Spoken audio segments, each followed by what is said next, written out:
नमस्कार, आप देख रहे हैं यू न्यूज यूपी और मैं हूं राहुल सिंह। यूपी गुनाह में गुनाह की एक और सच्ची सनसनीखेज कहानी या खबर कहें लेकर हम आपके सामने हाजिर हैं। इस समय यूपी में कहें दो खबरें चर्चा का विषय बनी हुई है। सबसे पहले मेरठ कांड। मेरठ में मां की हत्या और बेटी का अपहरण कांड इस समय पूरे कहें राजनीतिक सरगर्मियों में चर्चा का विषय बना है। हर नेता इस कांड पर अपनी रोटियां सेकने में जुटा हुआ है। वहीं इस कांड के ऊपर जो है कुछ नई बातें सामने आई हैं, वो हम आपको लेकर आए हैं। इस मामले में पुलिस अधिकारियों ने क्या कहा वो हम आपको बताएंगे। वहीं युवती के भाई का क्या कहना है। इसके अलावा आज बताया जा रहा है कि आजाद समाज पार्टी के अध्यक्ष जो है सांसद चंद्रशेखर रावण जो है वो भी सदना थाना क्षेत्र के कपसार गांव में पहुंचने वाले हैं और जिसके बाद से राजनीतिक सरगर्मियां तेज हैं। पुलिस फोर्स की काफी तैनाती इस गांव में हुई है। सबसे पहले हम लेटेस्ट अपडेट आपको बताएं तो जो गांव के हालात हैं तनावपूर्ण है। आप यहाँ पे समाजवादी पार्टी के जब नेता आज गांव में पहुंचने की कोशिश कर रहे थे तब इस दौरान गांव के रास्तों को पूरी तरीके से बंद कर दिया गया है, सील कर दिया गया है।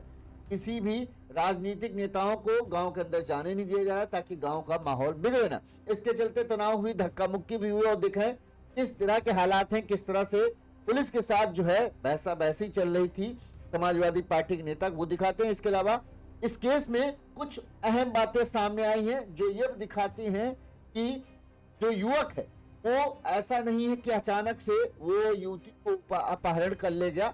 पहले भी इस बात को लेकर इनके बीच जो बातचीत हो रही हो या लड़का छेड़ रहा हो या परेशान कर रहा हो, इसको लेकर बताते हैं पंचायत भी बैठी थी। दोनों परिवारों के लोगों के बीच में पंचायत भी हुई थी। वो सब क्या मामला है हम आपको बताएंगे। सबसे पहले लेटेस्ट अपडेट जो है वो सुनिए। देखिए किस तरह से गांव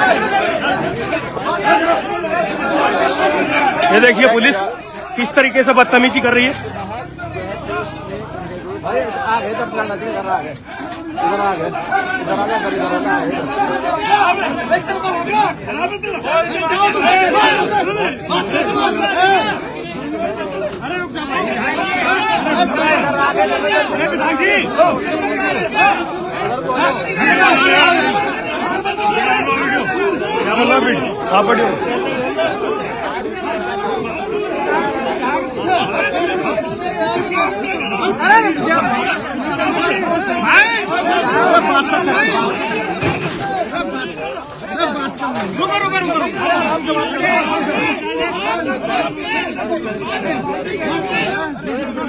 ये देखिए पुलिस देखिए, आप देख सकते हैं किस तरीके से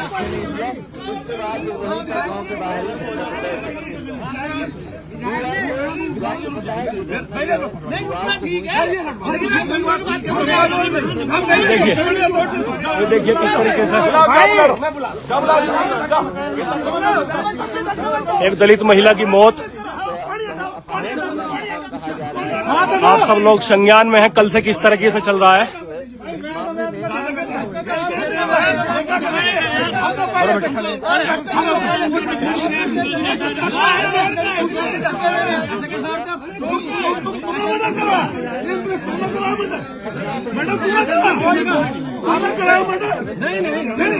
मेरा क्षेत्र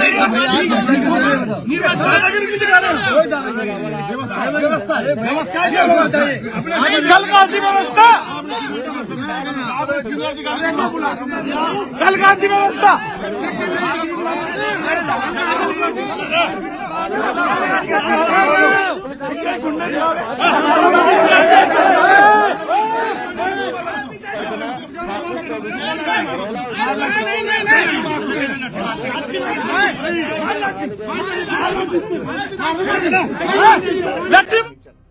अब हम आपको बताते हैं कि लेटेस्ट अपडेट के में जो जानकारी पुलिस की जांच में सामने आई है। सबसे पहले हम पुलिस की बाइट आपको सुना देते हैं। उसमें यह कहा जा रहा है कि लड़का और लड़की जो है ऐसा नहीं है कि कोई एक दूसरे से अनजान थे। बताया जा रहा है कि दोनों एक दूसरे से परिचित थे और इस बात को लेकर जो है चूंकि दोनों की बिरादरी अलग थी, इस बात को लेकर दोनों परिवारों में तनाव था और दोनों परिवारों के बीच में बताते हैं पंचायत भी हुई थी। और जिसके बाद अब ये सब पूरा कांड हुआ है तो और भी कई नए तथ्य सामने आ रहे हैं, वो हम आपको बताएंगे। सबसे पहले पुलिस ने इस मामले में जो लेटेस्ट बाइट है उन्होंने क्या कहा वो सुनिए। कल थाना सरदना में घटित घटना में परिजनों द्वारा दी गई तहरीर पर पुलिस द्वारा 2 अभियुक्तों के विरुद्ध गंभीर धाराओं में मुकदमा दर्ज किया गया है। इसमें 10 से अधिक पुलिस टीमें कई जनपदों में लगी है, जो अभियुक्त की गिरफ्तारी और युवती की बरामदगी के लिए निरंतर प्रयासरत हैं। अभी तक की जानकारी में जो सामने आया है, दोनों पक्ष एक ही गांव के हैं और युवक और युवती आपस में पूर्व परिचित हैं। इसमें जो भी सुराग मिल रहे हैं, उस आधार पर पुलिस शीघ्रता से कार्रवाई कर रही है। साथ ही में जो महिला इस घटना में घायल हुई थी, कल उनकी इलाज के दौरान मृत्यु हो गई, जिस पर पुलिस द्वारा पोस्टमार्टम पैनल से करवाया गया वीडियोग्राफी के साथ, और शव को परिजनों के सुपुर्द किया गया है। पुलिस व प्रशासन के सभी अधिकारी निरंतर परिजनों के संपर्क में हैं और उनकी आवश्यक मदद की जा रही है। कानून व्यवस्था संबंधित कोई समस्या मौके पर नहीं है और शीघ्रता से अभियुक्त की गिरफ्तारी और युवती की बरामदगी के लिए गंभीर प्रयास किए जा रहे हैं। पुलिस के मतलब जो कहा है, उन्होंने जांच पड़ताल में गांव वालों से पूछताछ में ये पता चला है लड़का लड़की एक दूसरे को अच्छे से जानते थे। मेरठ में अगवा की गई दलित लड़की का 24 घंटे बाद भी कोई पता नहीं चल सका है। गुरुवार को आरोपी पारस राजपूत ने लड़की की मां की हत्या कर उसका अपहरण किया था, जिसका लड़की का नाम है रूबी। आरोपी के पकड़े जाने और लड़की के सकुशल वापसी तक परिजन ने जो है मां के शव का अंतिम संस्कार करने से इनकार कर दिया। इस वजह से और हालात बिगड़े हुए, मतलब माहौल गर्म हुआ है। परिजन से मिलने जा रहे सपा विधायक अतुल प्रधान को पुलिस ने गांव में घुसने नहीं दिया, उनको गांव के बाहर ही रोक दिया गया, जिससे पुलिस के साथ उनकी धक्का मुक्की हुई और फिर वो वहां पर धरने बैठ गए।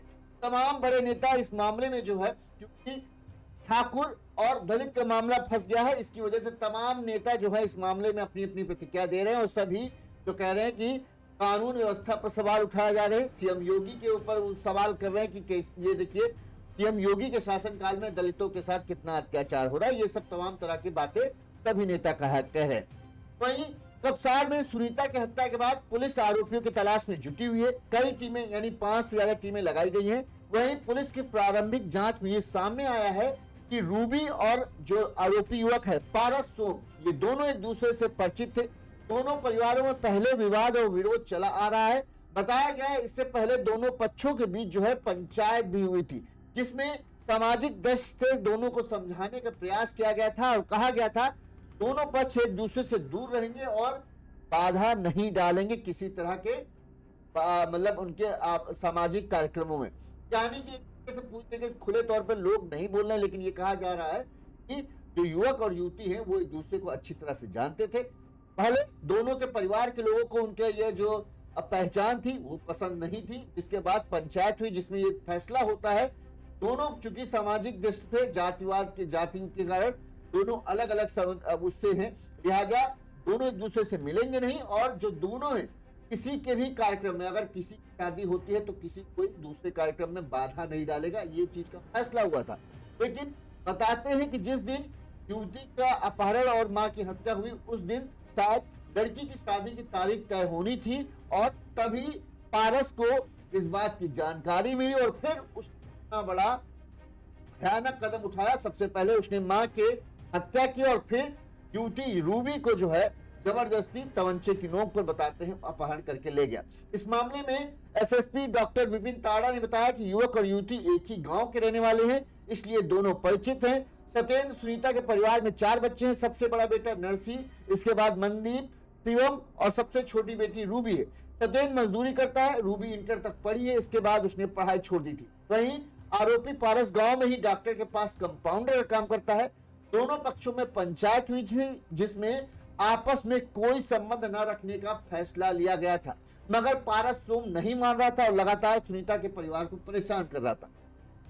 एक तरीके से कहें ये बात सामने आ रही कि दोनों एक दूसरे को जानते थे, शायद हो सकता हो दोनों एक दूसरे को पसंद करते हो, लेकिन दोनों परिवारों को ये रिश्ता नामंजूर था क्योंकि दोनों की सामाजिक जो जाति वाला मामला है, इसकी वजह से शायद ये जो है बताते हैं पंचायत बैठी हो जिसमें ये फैसला किया गया कि भाई न लड़का एक लड़की के काम में उसमें मतलब इंटरफेयर करेगा, न लड़की अब लड़के से कोई मतलब रखेगी। इस पंचायत के फैसले के बाद ये होता है कि शायद रूबी ने अपना परिवार और पंचायत का फैसला मानते हुए जो पारस सोम है उससे पूरी तरीके से अपने संबंध जो है तोड़ दिए थे। लेकिन पारस जो है वो मानने के लिए तैयार नहीं था और वो लगातार जो है सुनीता और रूबी को परेशान कर रहा था। और सोमवार को जब ये पूरी वारदात हुई तब कहते हैं लोग, अब पक्के तौर पर नहीं कह रहे, लेकिन बताया जा रहा है कि रूबी की तारीख, शादी की तारीख भी तय होने वाली थी उसी दिन। और शायद जब पारस को ये बात पता चलती है कि रूबी की शादी की तारीख तय हो रही तो वो बौखला जाता है और बौखलाहट में जाकर वो खेत में, जबकि उसे पता था कि रोजाना की तरह रूबी और उसकी माँ जो है खेत जाते हैं, तो वो खेत में पहले से ही पहुंच गया। जब रूबी और सुनीता जो है खेत से जा रहे थे तब उसने उन्हें, मतलब वहां पर पूरा मामला झगड़ा हुआ और इस गुस्से में आकर जो है पारस ने फरसा, या कहीं बांका, कोई बोला बांका था, कोई कह रहा फरसा है, मतलब किसी धारदार हथियार से सीधे सुनीता के जो है सिर पर मार दिया, जिससे वो गंभीर रूप से घायल होकर वहीं गिर पड़ी और जबरदस्ती रूबी को फिर अपने साथ लेकर चला गया। इसके बाद सुनीता को अस्पताल पहुंचाया जाता है, जहां पर उनकी इलाज के दौरान मौत हो जाती है, जिसके बाद से पूरा हंगामा खड़ा हुआ पड़ा है। इस मामले में जो रूबी के भाई ने क्या कहा वो भी हम आपको सुना देते हैं। तब की बाइट हम एक एक कर आपको सुना रहे हैं और फिर अभी लेटेस्ट अपडेट क्या चल रहा है वो भी आपको बताएंगे। मेरा नाम नरसिंह कुमार है जी, कपसाड़ का रहने वाला हूँ। सुबह मेरी मम्मी मेरी बहन जंगल जा रहे थे, हम पीछे से हम भी जा रहे थे जी। उनने पहले मेरी मम्मी पर हमला कर दी थी, हम पहुंचे 3-4 जन लुंडे थे, मेरी बहन को किडनैप करके लेकर भाग गए जी। कोई हमारी सुनवाई कुछ नहीं हो रही जी। कौन सा गाँव का? गाँव कपसाड़ का है जी। हम ऐसी समाज से है जी, जाटो वे है जी राजपूत। धमकी दे रहे जी पूरे घर को मारने के हमारे। बहन को उठा के लेके जबरदस्ती पिस्टल कान पर रखे जी। कब की बात है? सुबह 8 बजे की बात है जी, आज जी। वही 5-6 थे जी, 2 हमारी पिछाड़ में आ गए, एक पारस सोम है, एक सुनील है जी, विनोद का, राजपूत है दोनों। नोकरे जो थार पर कुछ होता है कर लियो, उसके बाप को सोच रहे थे नोकरा हमारा मुँह पाल लियो, हम तो राजपूत है जी, तो मैं कर लियो जो थार पर हुआ है। अपहरण नहीं जब लेके एक में खींच के ले गए थे जी। हाँ जी। फिर बहन कहाँ है तुम्हारी? बहन उनके पास है, मुझे पता जी, उठा कर ले गए जी बहन को मारे हुए।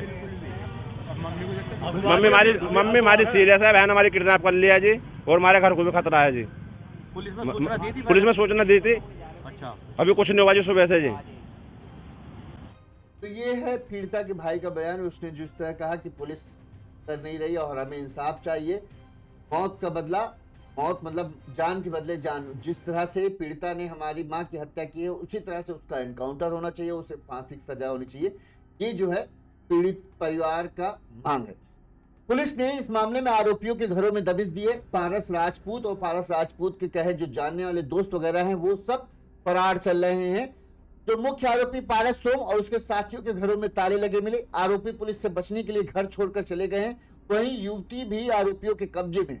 पुलिस की सर्विलांस टीम लगातार दोनों को ट्रेस करने में जुटी है। एसएसपी विपिन टाडा ने बताया कि मुख्य आरोपी पारस सोम और उसके साथियों की तलाश में पुलिस संभावित ठिकानों पर दबिश दे रही है। किसी भी दोषी को बख्शा नहीं जाएगा। पुलिस कहना है कि युवती का बयान ही इस आपराधिक घटना के मुख्य पहलुओं को स्पष्ट करेगा। पुलिस अधिकारियों ने कहा कि युवती का बयान लेने के बाद ही पुलिस ये तय कर पाएगी कि हत्या और अपहरण की घटना में किसका कितना हाथ है। मतलब पुलिस, क्योंकि जो जानकारी अभी गांव वालों से पुलिस को मिल रही है उसमें एक एंगल ये भी आ रहा है कि दोनों एक दूसरे को जानते थे, ठीक है। जिसके बाद पंचायत होती है, पंचायत होने के बाद फिर ये फैसला होता है कि दोनों अलग अलग रहेंगे।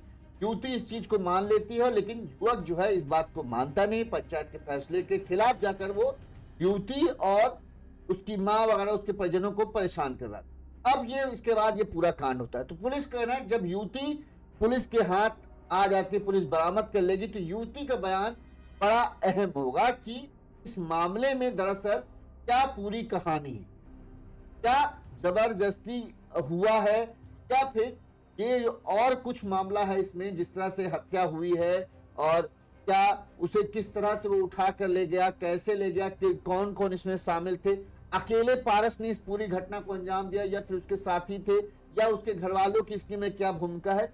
ये सब बात जो है जब युवती रूबी जो है पुलिस उसे बरामद कर लेगी तो उसका बयान जो है बड़ा अहम रखेगा। उसमें ये साफ हो पाएगा कि हत्या और अपहरण की घटना में किसका और कितना हाथ है।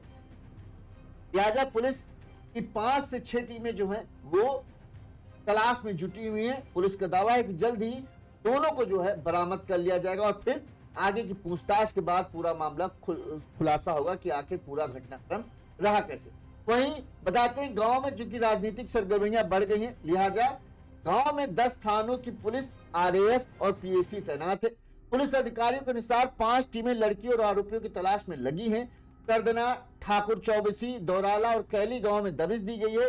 200 से ज्यादा सीसीटीवी कैमरों की जांच की है, लेकिन अभी तक लड़का और लड़की यानी पारस और रूबी मतलब रूबी के लिए अभी तक कोई ठोस सुराग नहीं मिल पाया, जिससे ये पता चल पाया ये दोनों गए कहां। पुलिस के मुताबिक आरोपी पारस लड़की को पैदल जंगल के रास्ते ले गया। करीब 5 किलोमीटर चलने के बाद वो एक सफेद रंग की ऑल्टो कार में सवार होकर फरार हो गया। दोनों की आखिरी लोकेशन धरौला थाना क्षेत्र के कैली गांव में मिली। ग्रामीणों ने उन्हें वहां पर देखा था। वारदात के बाद से आरोपी पारस, उसका दोस्त सुनील और 2 अन्य युवक फरार चल रहे हैं। सभी के मोबाइल फोन जो है बताते हैं बंद है। पीड़िता के भाई नरसिंह ने कहा 24 घंटे बीत चुके हैं, लेकिन अब तक उनकी बहन का कोई पता नहीं चला। उन्होंने बहन के साथ अनहोनी होने की आशंका जताई है और आरोपी के घर पर बुलडोजर चलाने की भी मांग की गई है। वहीं घटना से आक्रोशित परिजनों और ग्रामीणों ने साफ कह दिया है, जब तक आरोपियों की गिरफ्तारी नहीं होती, अपहृत बेटी जो है वो सकुशल बरामद नहीं की जाती, तब तक महिला का जो मृतक मां है उसका अंतिम संस्कार वो कह रहे नहीं करेंगे। इस फैसले के बाद गांव में माहौल और अधिक संवेदनशील हो गया है, लिहाजा पुलिस जो है बड़ी ही चौकसी बरत रही है। वहीं बताया जा रहा है कि सरदना थाना क्षेत्र के कापसर गांव में जो इस दलित महिला की हत्या और उसकी बेटी का अपहरण का मामला अब लखनऊ तक पहुंच चुका है। इस घटना को लेकर आजाद समाज पार्टी के अध्यक्ष नगीना सांसद चंद्रशेखर आजाद रावण के शुक्रवार को गांव पहुंचने की संभावना जताई जा रही है, यानी आज वो गांव पहुंच सकते हैं। पार्टी पदाधिकारियों के अनुसार चंद्रशेखर आजाद कपसार पहुंचकर पीड़ित परिवार से मुलाकात करेंगे, उन्हें न्याय दिलाने के लिए संघर्ष का भरोसा देंगे और गांव में ही उनकी संभावित यात्रा को लेकर प्रशासन भी अलर्ट हो गया। सोशल मीडिया प्लेटफॉर्म एक्स पर पोस्ट करते हुए इस घटना को केवल एक आपराधिक वारदात नहीं बल्कि जातिगत हिंसा और महिलाओं की असुरक्षा का जो है भयावह उदाहरण बताया जा रहा है। तमाम तरह के पार्टियां, समाजवादी पार्टी हो, आजाद समाज पार्टी हो, बहुजन समाज पार्टी हो, कांग्रेस हो, तब ये इस तरह से पूरा मामला है कि यूपी में जो है महिलाओं को सुरक्षा नहीं है और जातिगत हिंसा एकदम बढ़ाया जा रहा है, ये दिखाने की कोशिश की जा रही है।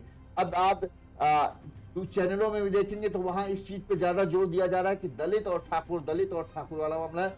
वहां ये नहीं हो रहा है कि एक बुजुर्ग महिला की हत्या हुई है, एक बेटी का अपहरण हुआ है, एक दबंग अपराधी किस्म के आदमी ने इस घटना को अंजाम दिया है, उसके खिलाफ कार्रवाई होनी चाहिए। नहीं, बात यहां हो रही कि दलित और ठाकुर, बस इस चीज के इर्द गिर्द ही पूरी कहानी रची जा रही, जबकि बात सीधे सीधे होना चाहिए कि जिसने अपराध किया उसे सजा मिलनी चाहिए, जो बेचारा पीड़ित है उसके साथ न्याय होना चाहिए, लेकिन ना दलित और ठाकुर किए बिना काम कहां हो सकता है।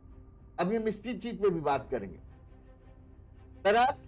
सीधे सीधे नेताओं ने कहा कि दोषियों की तत्काल गिरफ्तारी की मांग की है। चंद्रशेखर आजाद ने पोस्ट कर कहा कि अपहृत बेटी की शीघ्र और सुरक्षित बरामदगी सुनिश्चित की जाए, साथ ही पीड़ित परिवार को सरकारी सुरक्षा, उचित मुआवजा दिया जाए ताकि उन्हें न्याय मिल सके, ये डिमांड की गई है।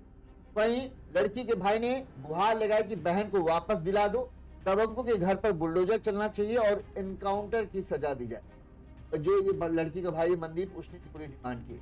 आपको एक बार घटना का पूरा विस्तार से बता दें कि कैसे क्या पूरा मामला है। शायद जिन्होंने आज नहीं देखा हो तो उन्हें ये पता चल जाए कि पूरा मामला है ये है क्या। मेरठ का सरदना थाना क्षेत्र है, यहाँ का एक कपसार गांव है। इस कपसार गांव के रहने वाले हैं सत्येंद्र कुमार। ये मजदूरी करके अपने परिवार का भरण पोषण करते हैं। गरीब परिवार है, कोई बहुत ज्यादा संपन्न परिवार नहीं। इसमें परिवार में कौन था? पत्नी सुनीता के अलावा इनके 3 बेटे और 1 बेटी है। सबसे बड़ी रूबी जो है, रूबी के सबसे बड़े भाई की शादी हो चुकी, वो बाहर काम करता है, जबकि उसकी पत्नी और 2 बेटियां जो हैं वो गांव में ही रहती हैं। दूसरे नंबर पर एक और भाई है, उसकी भी शादी हो चुकी है और परिवार सब गांव में रहता है। तीसरे नंबर बताते हैं रूबी आती है, उसके बाद एक चौथे नंबर पर रूबी का छोटा भाई है। इन दोनों की अभी शादी नहीं हुई है। गरीबी मतलब आमदनी कम होने की वजह से बताते हैं लड़की को अभी 2.5 साल पहले उसकी पढ़ाई वढ़ाई छुड़वा दी गई और वो घर पर ही रूबी जो है वो रह रही थी। फिलहाल परिवार के लोग जो है उसकी शादी के लिए रिश्ता उस्ता देख रहे थे, बात सामने। अब सोमवार को घटनाक्रम कैसे हुआ जो हुआ वो बताते हैं। सुनीता सोमवार को बताते हैं अपनी बेटी रूबी के साथ सुबह 8 बजे करीब जो है खेत जा रही थी। पीछे पीछे भाइयों कहना कि हम लोग भी आ रहे थे, रोजाना हमारा काम था खेत में जाकर काम करना, जबकि कई लोग कह रहे हैं इनके पास खेत नहीं था। अब समझ में नहीं आ रहा क्या बात है। लेकिन कहा जा रहा है कि खेत जा रहे थे, अब हो सकता है शौच वौच के लिए भी जा रहे हो। रास्ते में पहले से ही जो कंपाउंडर है, जो लड़का पारस सोम है, ये वहीं गांव में कोई डॉक्टर है, उनके साथ कंपाउंडरी का काम करता है, तो इसको कंपाउंडर ज्यादातर लोग बोलते हैं, कंपाउंडर, लेकिन असल नाम है पारस सोम। इसने जो है दोनों को रोक लिया। यहां पर इसने मां सुनीता और बेटी रूबी के साथ बताते हैं जी की। इस पर जब मां सुनीता ने विरोध किया तो ये गाली गलौज करने लगा, मामला बढ़ गया। जब इधर से भी जवाब दिया गया जाहिर सी बात, तो गुस्से में आकर जो पारस सोम ने है वो सुनीता के सिर पर फरसे या किसी धारदार हथियार से सीधे उसके सिर पर मार दिया, जिससे एक ही वार में जो है सुनीता वहीं पर जमीन पर गिर गई। इसके बाद बताते हैं भाई का कहना है तमंचे की नोक पर जो है वो उसकी बहन को जबरदस्ती बाइक पर बिठाता और फिर वहां से लेकर चला गया।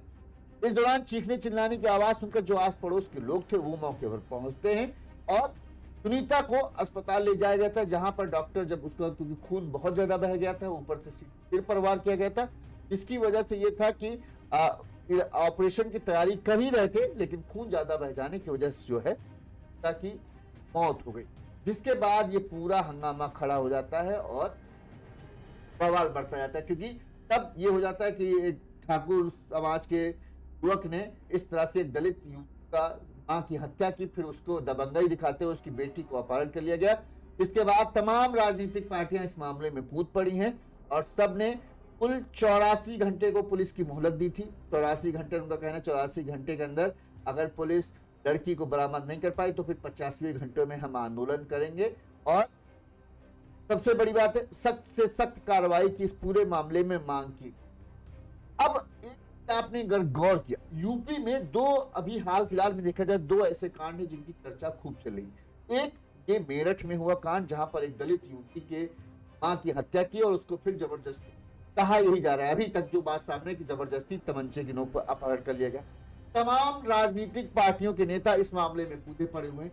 लेकिन आपने गौर किया कानपुर का कांड, कानपुर में एक 14 साल की बच्ची के साथ दुष्कर्म होता है, वो भी बच्ची कोई जनरल क्लास वाली नहीं है, उस बच्ची के साथ दुष्कर्म होता है। दुष्कर्म करने वाले कौन लोग हैं? एक है दरोगा अमित मौर्य, ओबीसी समाज से आता है, और दूसरा है शिवबरन यादव, जिसके ऊपर लड़की ने साफ साफ आरोप लगाए हैं। दोनों ने मिलकर मेरे साथ जो है सामूहिक दुष्कर्म किया है।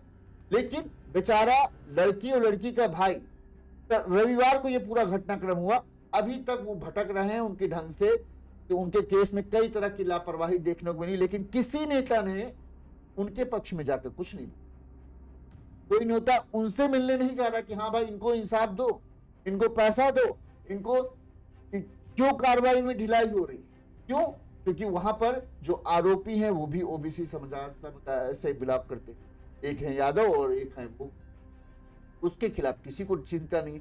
वो नाबालिग बेटी 14 साल की बच्ची के साथ इतना जघन्य अपराध हुआ, उसके बारे में कोई बात नहीं।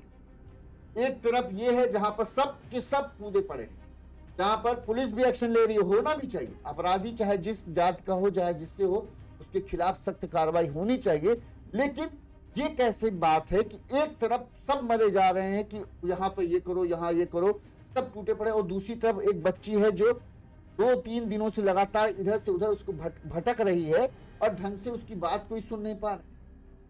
उसका भाई और उसका वो कह रहा है, उसका कहना है कि हमको इधर से उधर घुमाया जा रहा है, कभी यहाँ लाते हैं, 3 घंटे 3.5 घंटे कोर्ट में बैठाया जाता है और उसके बाद उसका बयान नहीं दर्ज होता, उसकी कोई बात नहीं सुनना है। क्यों? क्योंकि वहां पर जो आरोपी हैं वो भी ओबीसी समाज के हैं।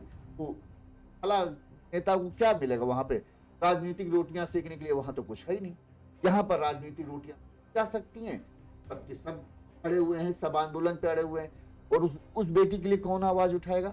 उस बेटी को भी तो इंसाफ चाहिए। उसके साथ इतना घिनौना काम हुआ है, अभी तक दरोगा की गिरफ्तारी नहीं हुई है,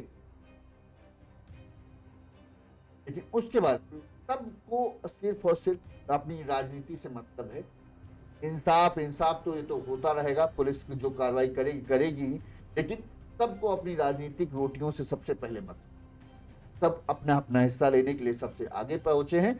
और बाकी नेताओं, देखो चैनल भी वही है, सबको उसी चीज में है, दलित युवती के साथ ठाकुरों की तरह ये किया गया वो, अरे एक अपराधी ने किया, एक दबंग ने किया, यही सबसे बड़ी बात है। उसके साथ एनकाउंटर हो, उसको गोली मारी जाए, उसको किया जाए।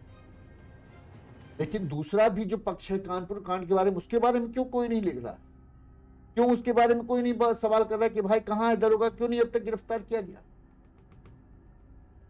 क्यों कोई नेता उस बच्ची के साथ नहीं खड़ा है कि उस बच्ची को हम इंसाफ दिलाएंगे, उस बच्ची को मुआवजा दिलाएंगे, उस बच्ची के साथ न्याय होना चाहिए? कानपुर के बच्चे के साथ कोई नहीं है। वो बेचारे भाई और बहन अकेले भटक रहे हैं इधर से उधर। इस मामले में अगर उस मामले में भी इतना ही जोर दे दिया जाए, अब तक तो दरोगा को पुलिस खींच लाती कहीं ना कहीं। लेकिन अब सबका ध्यान मेरठ कांड की तरफ है कि मेरठ में क्या हो रहा है, वहां बहुत बड़ी बात है। लेकिन कानपुर की तरफ किसी का ध्यान नहीं। बहरहाल इस खबर में जो भी अपडेट आएगी हम आपको बताएंगे। आपका इस केस पर क्या कहना है हमें कमेंट करके जरूर बताइएगा। देखते रहिए यूनिज़ यूपी। नमस्कार, चैनल को लाइक और सब्सक्राइब